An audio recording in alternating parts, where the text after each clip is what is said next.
கர்த்தருடைய பரிசுத்த நாமம் மகிமைப்படுவதாக. ஆண்டவராகிய இயேசு கிறிஸ்துவின் நாமத்தினாலே உங்கள் யாவரையும் வாழ்த்தி வரவேற்கிறேன். ஆண்டவர் இந்த தேசத்தை இந்த உன் சந்ததிக்கு நான் தருவேன் என்று சொல்லி 13வது அதிகாரத்தில் என்ன செய்கிறாரு? அவர் சொல்லுகிறார், தேசத்தை யாருக்கு தருவேன்? உன்னுடைய சந்ததிக்கு தந்துருவேன் அப்படின்னு அவர் சொல்லுகிறார். அல்லேலூயா. இப்போ அப்படி சொன்ன உடனே சரின்னு சொல்லி அவர் பிள்ளையே இல்லாம இருந்த ஆபிரகாம் அதை என்ன செய்கிறார்? விசுவாசிக்கிறார், நம்புகிறார். அல்லேலூயா. அதை பாருங்க, 15:6 அவன் கர்த்தரை விசுவாசித்தான், அதை அவர் அவனுக்கு நீதியாக எண்ணினார். அவன் விசுவாசிச்சான், அந்த விசுவாசமே அவனுக்கு நீதியாய் மாறினது. பிள்ளை இல்லைனாலும் உனக்கு ஒரு சந்ததி உண்டாகும், அந்த சந்ததி ஒரு தேசமாய் மாறும். இந்த தேசத்தை என் சந்ததிக்கு கொடுப்பேன்னு சொல்றீங்களே, அதுக்கு எனக்கு ஆதாரம் வேணும், எனக்கு ஒரு அத்தாட்சி வேணும்னு கர்த்தரிடத்துல கேட்கிறான்.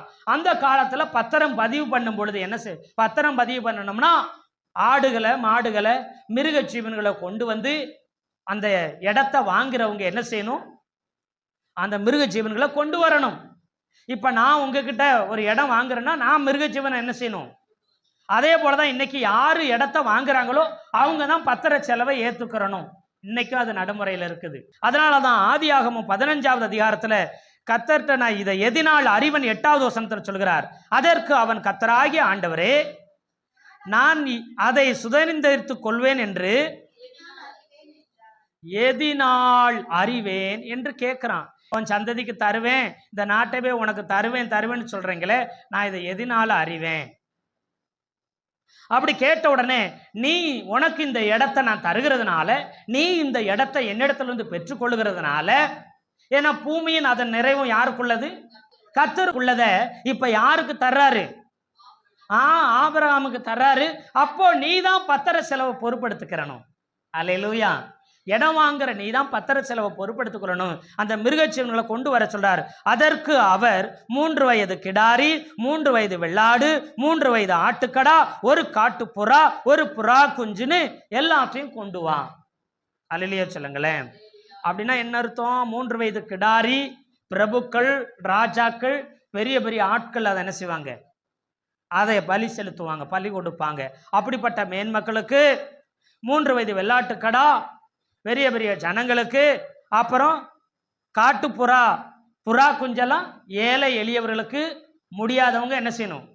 அப்போ குடியானவன்ல இருந்து மேல ராஜாக்கள் பிரபுக்களை போல உயர்ந்த ஜனங்கள் வரைக்கும் எல்லாத்துக்கும், அப்படின்னா ஒரு முழு தேசத்துக்கும் என்ன செய்யறான்? பலி செலுத்துகிறான். எத்தனை பேர் ஆமீன்னு சொல்றீங்க? ஒவ்வொருத்தருக்கும் ஒவ்வொரு தகுதிக்கு தக்கன அவங்க பலி செலுத்துவாங்க. அந்த காளையோ ஆடோ மாடோ, அப்புறம் என்ன செய்யறாங்க? புறாவோ, முடியாதவங்க புறா குஞ்சு என்ன செய்வாங்க? பலி செலுத்துவாங்க. அப்போ ஒரு தேசத்துக்குரிய எல்லா ஜனங்களும் பலியிடக்கூடிய அத்தனையும் கொண்டு வந்து என்ன செய்யறாரு? இவர் பலி செலுத்துறாரு. அப்போ இந்த தேசமே எனக்கு தான் சொல்லி என்ன வாங்குறதுக்கு கொண்டு வந்து எல்லாத்தையும் துண்டித்து வச்சுட்டாரு. கர்த்தர் வர்றதுக்கு முன்னாடி எல்லாம் 2 என்ன செஞ்சுட்டாரு? துண்டித்து வைத்து விட்டார். ஏன் துண்டித்து வைத்தார் தெரியுமா? இப்போ அந்த காலத்துல பத்திரபதி எப்படின்னா, ஒரு மிருகஜீவன் இருக்கு, அதை 2 அடிச்சு பிளந்து ஒரு துண்டை இந்த வலது பக்கமும் ஒரு துண்டை இடது பக்கமும் என்ன செஞ்சிருவாங்க? வச்சிருவாங்க. 2 துண்டை பிரிச்சு வச்சிருவாங்க. இப்போ இடத்த என்ன செய்யணும்? வாங்குறவங்க கொண்டு வந்து 2 ஆக்கி வச்சிடணும். வச்ச உடனே இடத்த விற்கிறவங்க என்ன செய்வாங்க? அந்த இந்த சைடுல இருந்து அந்த பக்கம் என்ன செய்வாங்க?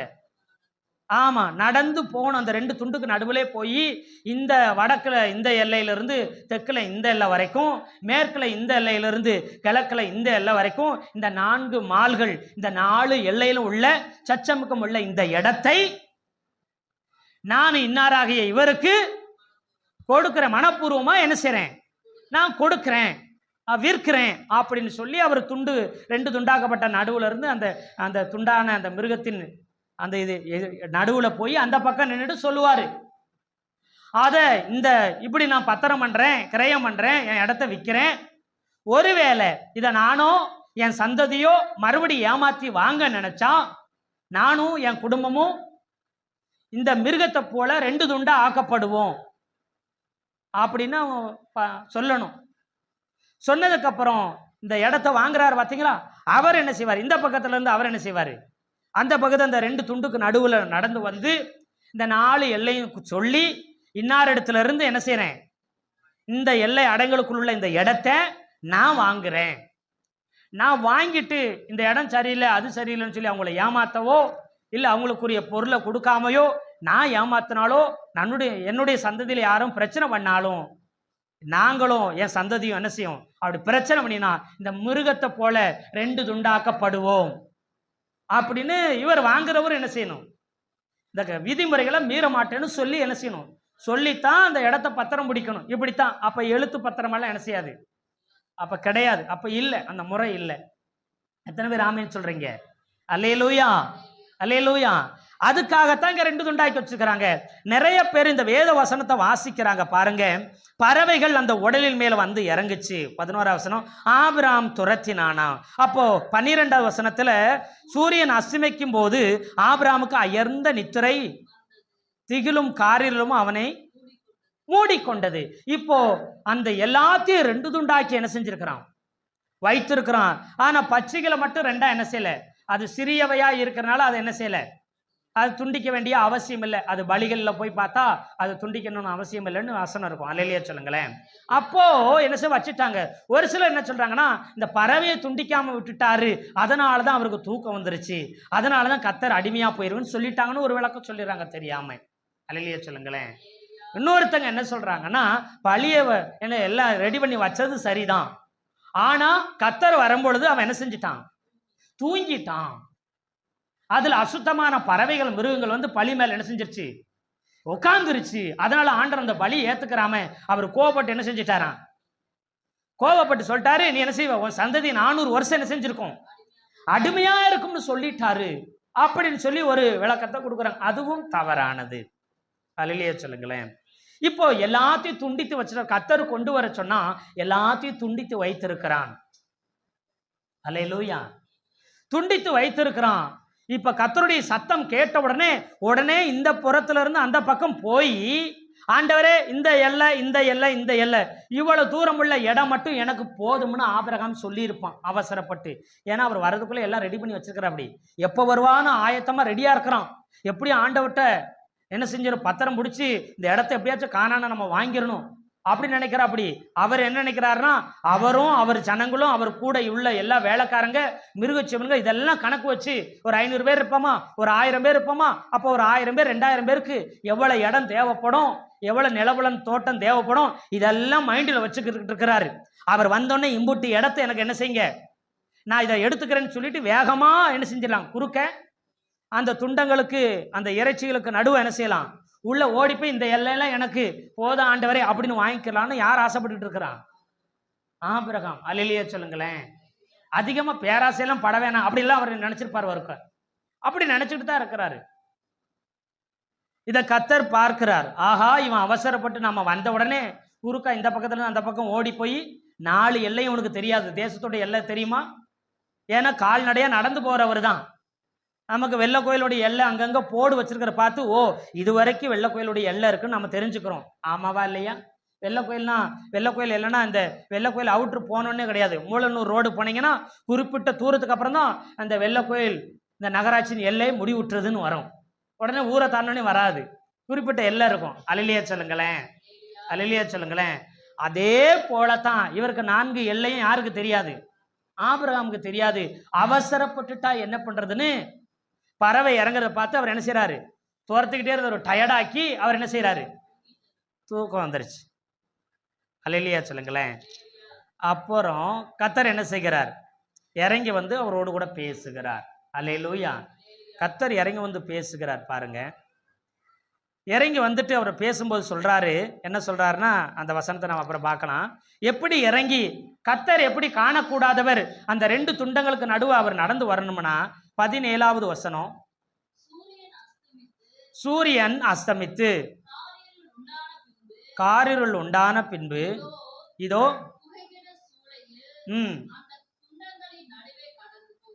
எது நடுவில் போனாராம், துண்டங்களின் நடுவில் யார் போனது, கர்த்தர் என்ன செய்தார், புகைகிற அக்கினி சுவாலையா என்ன செய்யறாரு, நெருப்பு போல அக்கினி சுவாலையா என்ன செய்யறாரு, 2 துண்டுகளுக்கு நடுவே போனார். ஏன் போனாரு, அந்த பக்கம் போயிட்டு மால்களை சொல்லுகிறார் பாருங்க. அந்த வசனத்துக்கு அப்புறம் தான் சொல்றாரு பாருங்க 18ல, அந்நாளிலே கர்த்தர் உடன்படிக்கை இப்ப பண்றாரு. என்ன செஞ்சிட்டாரு? பத்திர பதிவு பண்றாரு.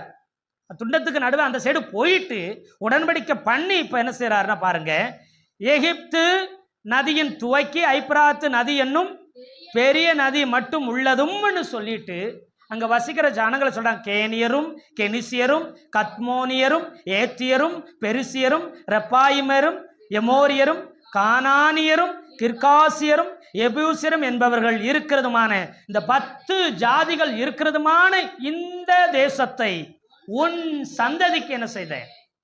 கொடுத்தேன் என்று சொல்லி விளக்கமா விலாவரியா எல்லையை சொல்லி, இந்த எல்லைக்குள்ள இருக்கிற ஜனங்களை சொல்லி, இந்த எகிப்துல இருந்து இந்த பெரிய நதி மட்டும்னு சொல்லி எல்லைகள் எல்லாம் சொல்லுகிறார். அல்லேலூயா சொல்லுங்களேன். எல்லாம் விவரமா சொல்லிவிட்டு அப்புறம் இதை உன் சந்ததிக்கு என்ன செய்யறேன்? கொடுத்தேன். கொடுப்பேன் கிடையாது, என்ன செய்யறாரு சொல்லுங்க. பத்திர பதிவு ஆயிடுச்சுன்னா அவ்வளவுதான். அங்க பத்திரம் போட்டாரு, என்ன செஞ்சாரு? கொடுத்தேன்னு தான் சொன்னாரே, கொடுப்பேன்னு சொல்ல. கொடுப்பேன்னா இனிமே தருவேன்னு அர்த்தம். கொடுத்தேன்னா கொடுத்துட்டேன், முடிஞ்சிருச்சுன்னு அர்த்தம். அல்லேலூயா சொல்லுங்களேன். அப்ப பத்திர பதிவு அங்கேயே முடிஞ்சு போச்சு. கொடுத்துட்டாரு, முடிச்சுட்டாரு. அல்லேலூயா சொல்லுங்களேன்.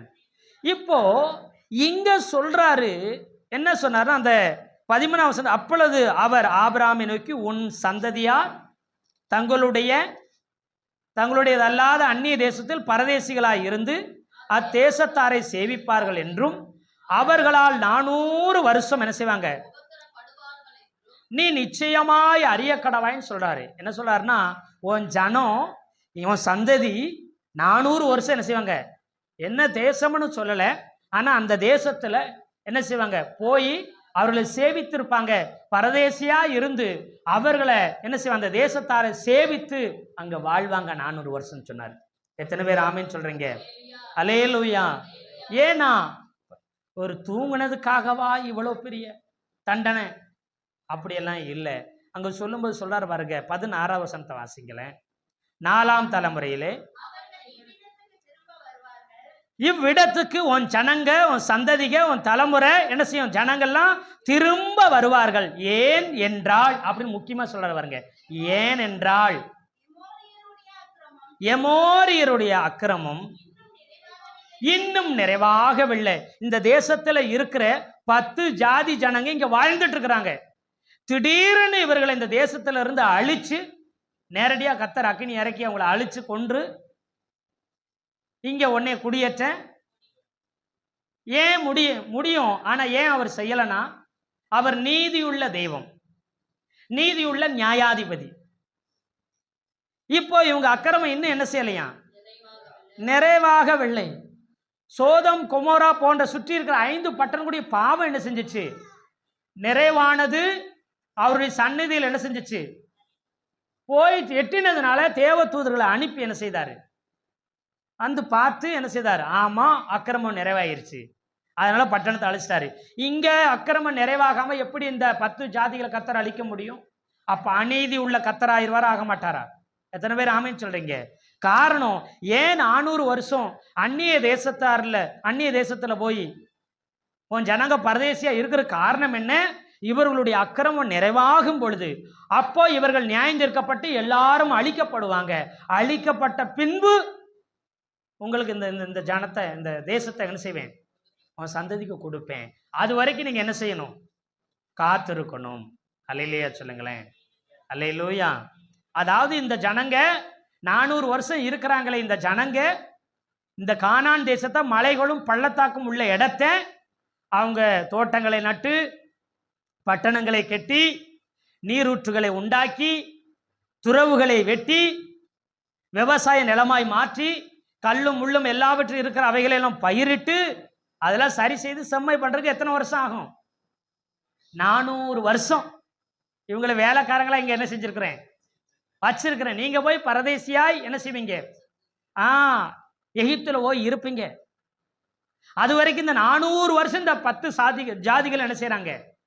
இந்த முழு தேசத்தை என்ன செய்யறாங்க? மலையும் பள்ளத்தாக்கும் உள்ள அப்படிப்பட்ட இடத்தை இவங்க என்ன செய்யறாங்க? சரி பண்றாங்க, ரெடி பண்ணுவாங்க.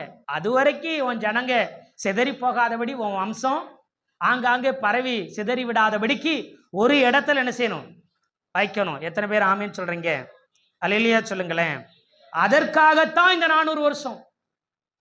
ஆபிரகாம் தூங்குனதுக்கோ, பறவைகள் கீழே இறங்கினதுக்கோ அல்ல, அந்த பட்சி துண்டிக்கப்படாததற்கு அல்ல. இதனாலதான் கர்த்தர் அவனுக்கு நித்திரை வரப்பண்ணினார். இதனாலதான் அந்த ஜனங்க அங்க என்ன செய்யறாங்க? ஆமா, எகிப்துக்கு போறாங்க. அந்த வார்த்தையின்படியே ஈசாக்கு வாழ்கிறார், யாக்கோபு இருக்கிறார். அப்புறம் யாக்கோபின் மகனாய் இருக்கிற யோசேப்பு அடிமையாய் விற்கப்பட்டு எகிப்து போய் அங்க அதிபதியாய் மாறி விடுகிறார். அல்லேலூயா. பார்வோனுக்கு அடுத்த ஸ்தானத்துல வந்துறாரு. அங்க 7 வருடம் பஞ்சம் வருது. அந்த பஞ்சத்துல தானியம் இல்லாம யாக்கோபினுடைய பிள்ளைங்க, அதாவது யோசேப்பின் சகோதரர்கள் எங்க வர்றாங்க? எகிப்துக்கு தானியம் வாங்க வர்றாங்க. அப்ப யோசேப்பு அவர்களை பார்க்கிறார். ஒரு சில காரியங்கள் நடக்குது. அதுக்கப்புறம் இப்பதான் தேசத்துல 2 வருஷம் பஞ்சம் முடிஞ்சிருக்குது, இன்னும் 5 வருஷம் பஞ்சம் இருக்குது. நீங்களும் உங்க குடும்பங்களும் நம்முடைய வம்சமும் அழிஞ்சு போகாம இருக்கிறதுக்கு எல்லாரும் எங்க வாங்க? எகிப்துக்கு வாங்கன்னு சொல்லுகிறார். அல்லேலூயா சொல்லுங்களேன். அப்போ யாக்கோபினுடைய காலத்துல ஏறக்குறைய 2 பேராய் ஆபிரகாமின் காலத்துல இருந்தவங்க யாக்கோபின் காலத்துல 70 பேராய் என்ன செய்றாங்க? எகிப்துக்கு 70 பேரா போறாங்க. எத்தனை பேர் ஆமேன்னு சொல்றீங்க? அல்லேலூயா சொல்லுங்களேன். அங்க போய் இருக்கிறாங்க. குறிப்பிட்ட 430 வருடம் ஆனதுக்கு அப்புறம் அவர்களை எகிப்திலிருந்து கர்த்தர் விடுதலையாக்குகிறார். எப்படி விடுதலையாக்குவாராம்? அந்த ஆதியாகமம் 15வது அதிகாரம் 13ஆம் வசனத்தை வாசிங்களேன்.